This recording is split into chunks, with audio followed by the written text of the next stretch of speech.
going on YouTube? This is Sam from TeamSamuraiX1 here, and today guys, I'm very excited to be showcasing you guys my very first Exodia deck profile on this channel. And a lot of you guys have been asking me on my Facebook page, Sam, where is your Exodia deck profile? And I was really shocked by the amount of people that actually asked me this question. You guys do not understand how many people asked me for an Exodia deck profile, and I was really surprised because I never knew a lot of you guys were actually interested into decks like Exodia and things like that. So if you guys have any deck requests or any old school archetype that you guys want me to revive back or want me to try to revive back, make sure you guys let me know in the comment section below. That'll be absolutely amazing, guys. Let's start a discussion on what you guys want to see more of this channel, more deck profiles, things like that. Make sure you guys leave it in the comment section below. And in my personal opinion, guys, I believe that this deck is geared towards, of course, the more casual players rather than the competitive players. So if you're looking for something competitive, I don't think that this profile is going to be for you. I think that this deck is more of a theme fun based deck, and this is my best list for this particular deck. And I've been playtesting this deck for quite some time, you know, adding in different cards, and I'll explain to you guys all my card choices and my logic behind some of the cards I play in the deck. I feel like if I just showcase you guys the cards without explaining anything, you guys will not understand, especially for decks like Exodia. There's gonna be a lot of people that want to play the deck and don't even know what half the cards does in the deck, so you guys will actually be very, very surprised. So anyway, guys, really hope you guys enjoyed this deck profile. So without further ado, if you guys can smash 500 plus likes on this video, that'll be absolutely amazing, guys. It really helps the channel a lot. You know what, I don't really ask anything from you guys other than likes and, you know, just starting a discussion in the comments. So if you guys can smash that thumbs up button, that'll be really, really amazing. And by the way, I do have a 50,000 subscriber contest still going on. Make sure you guys check that out. Everything will be in the description box below. Make sure you guys check it out as soon as possible. You guys can win free playmats like this. You guys can win Invasion of Vengeance booster box. You guys can win a ton of things. Check out my 50,000 subscribers contest once they're still here. And so without further ado, let's get started with this Exodia deck profile, guys. You know what? This deck I fell in love with ever since Yugioh dropped the 5Ps of Exodia on Kaiba, and just, you know, Yugioh obliterating Kaiba was just absolutely crazy. And of course, with the new legendary decks that just came out this year and recently, we also got the new Exodia support, legendary Exodia Incarnate, which is absolutely beast in my personal opinion. So this card is literally like the Exodia, all pieces combined together into one card, and he just basically wrecks everything. He wrecks everything. So anyways, start up with the first monster is you want to play triple the legendary Exodia Incarnate, okay?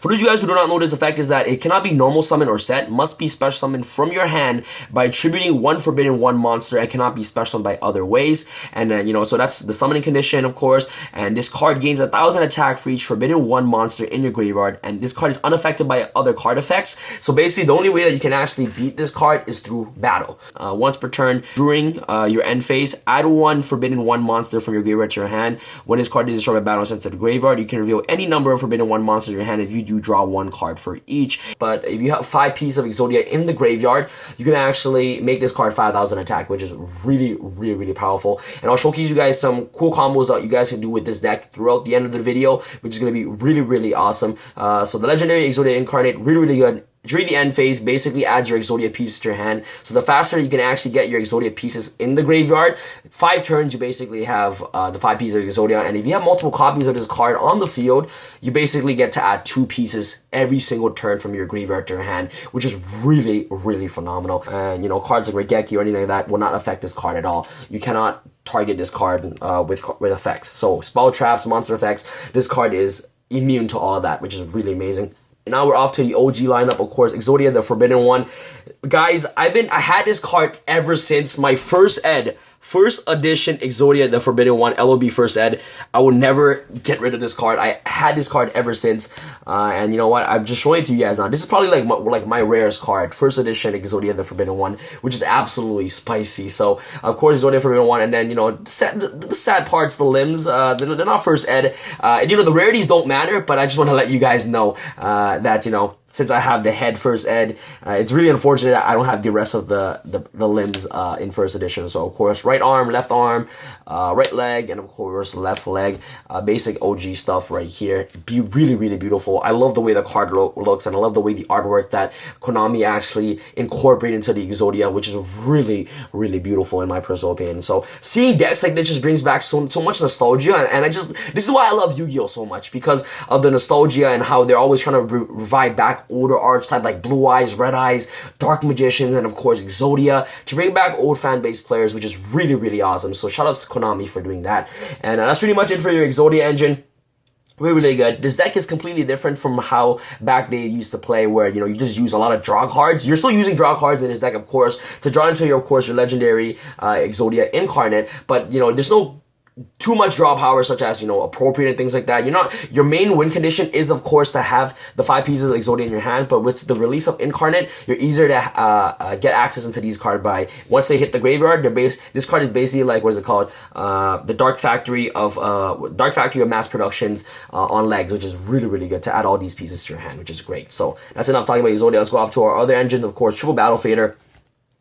Really, really important. As I told you guys before, that you always want to try to open up Incarnate, and of course with a limb, so you can, you know, special summon, of course, Incarnate, and that way you can recycle your pieces and things like that, which is really, really awesome. But there are times when you actually do not open up the legendary Exodia Incarnate with a limb, so you have bad cards like Battle Fader to stop your opponent from OTKing you, which is really, really important to have. So of course, Triple Battle Fader, really standard, and of course Triple Card D. You want to draw into all your Exodia as much as possible. Especially my favorite situation is, of course, if you go Card D, set back row, and draw into Battle Fader or a limb, it's just really, really, really good. And especially Card D helps you dig deeper through your deck for cards like Obliterate, and also your limbs and your Battle Faders and things like that. And last but not least, one of my favorite monsters in the deck that I actually incorporated into this deck recently is, of course, Curry Bandit. The reason why I play Curry Bandit is because these spell and trap cards are very viable and is very important in this deck. Cards like Obliterate, yes, you want to see that card first turn.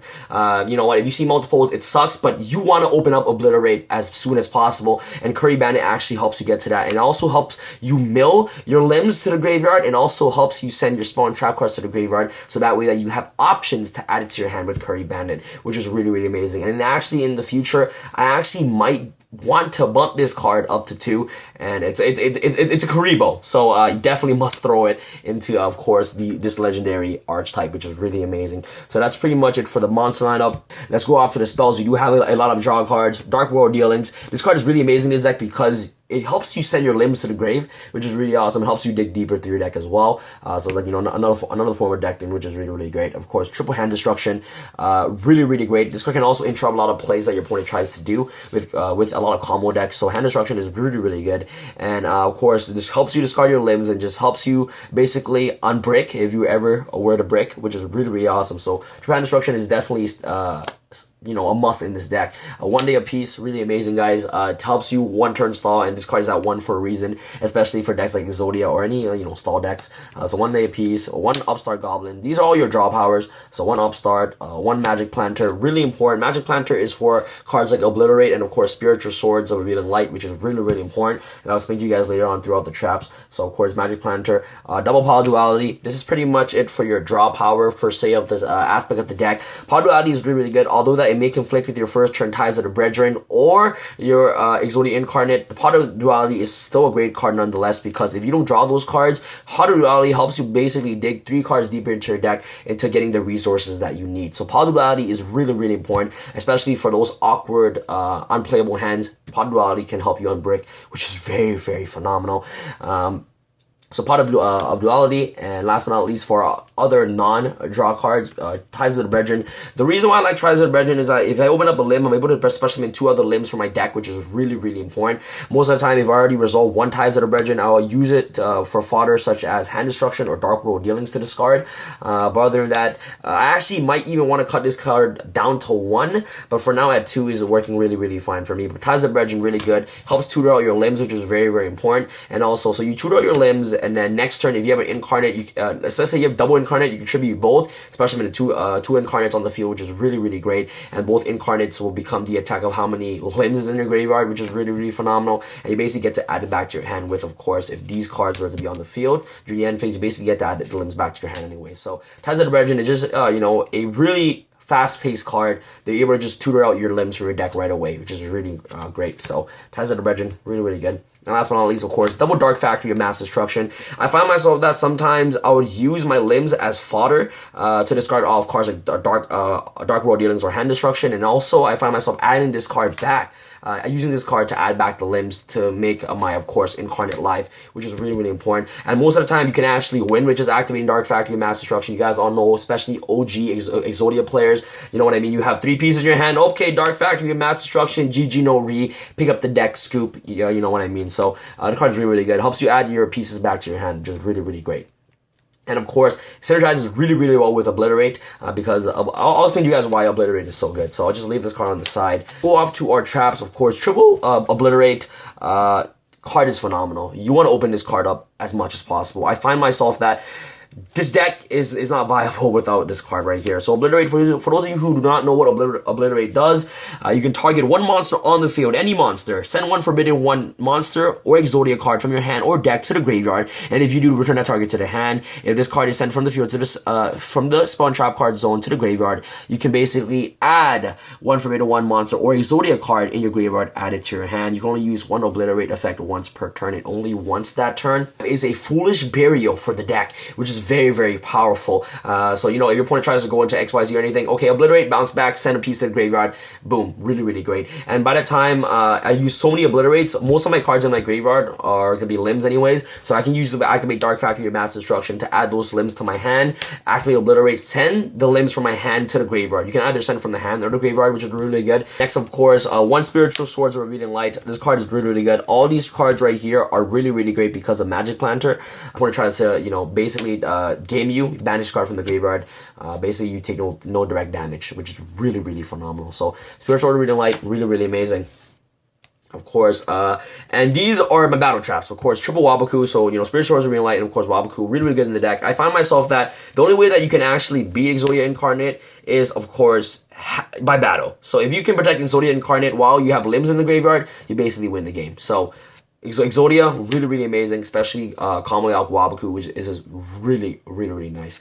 So, of course, Waboku is really good, protects your Exodia, which is what you want, and of course, prevents you from being OTK'd, which is one of the most important aspects. And last but not least, I do play Triple Reckless Greed, more draw power of the deck, which is really, really great. Draw power is always good. Card is, revivable off Curry Bandit if Curry Bandit were to mill it, which is really, really amazing. So that's pretty much it for the spells. Not spells, I mean the traps. And, you know, this is the deck that worked for me. And let's go off to some of the card choices that I decided to play. You guys might not see Exodia, Exodia Necros. I believe that the card isn't really viable in this current build that I try to portray for you guys. What is it called? There's Exodia that returns all normal. What is it called? I forgot the name of the Exodia monster, but it's the one that's like, you know, return all monsters for the graveyard to the deck and things like that.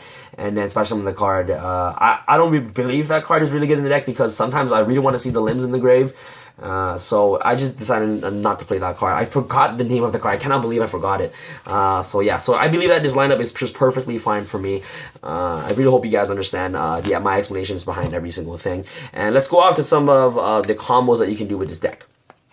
Okay, so let's say you open up a limb, right? So let's say you have 5 limbs in the grave. As soon as you're able to get 5 limbs in the graveyard, I'm pretty sure you just win the duel. Like, you know what I mean? Especially if you have this card on the field. So let's say you have 5 limbs in the graveyard.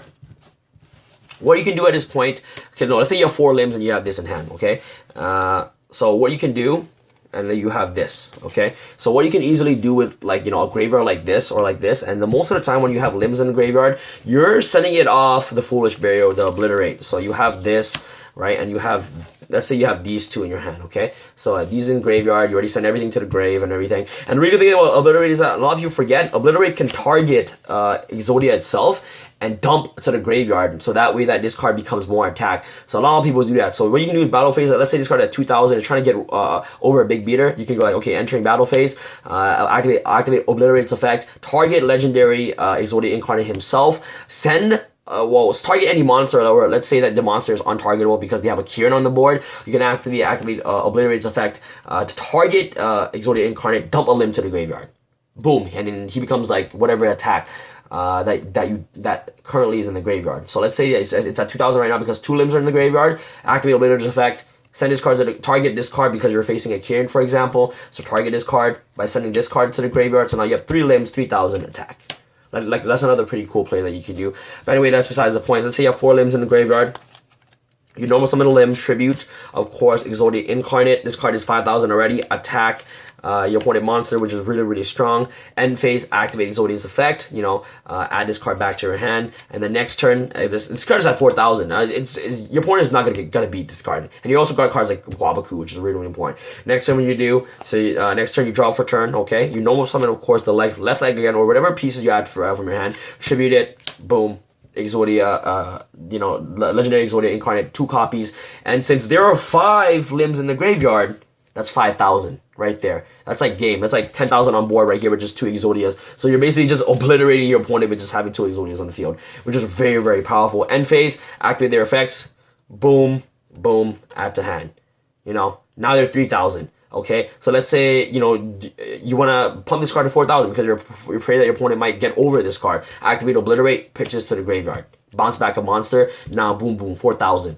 This deck doesn't only want to focus on having the win condition. The win condition, in my personal opinion, can also be an additional bonus to the deck. But you can just win by literally just summon Incarnates on the field and just pushing for damage, because this card is unaffected by anything. The only way you can beat this card is either a kaiju or legit by battle. So that's pretty much it. So having Obliterate in your hand as much as possible is really, really important. So that's what I like about Obliterate, which is really, really great. So that's pretty cool things that you can do with this deck. I'm gonna stress it to you guys. The win condition is not only having the 5 pieces in hand. You can also do damage, which is really, really awesome. And that's why, what I believe, just increased the ceiling of Exodias even more, and just basically made this deck more competitive than it was before. So yeah, guys, that's pretty much it for this deck profile, guys. Thank you guys so much for watching this video. Let me know what you guys think in the comment section below. Do you guys love the Exodia archetype or what? Thank you guys so much for watching. You guys are absolutely amazing, guys. Let's reach 60,000 subscribers, guys. You guys are awesome. And this is Sam from Team Sam signing out. All right, guys. Peace.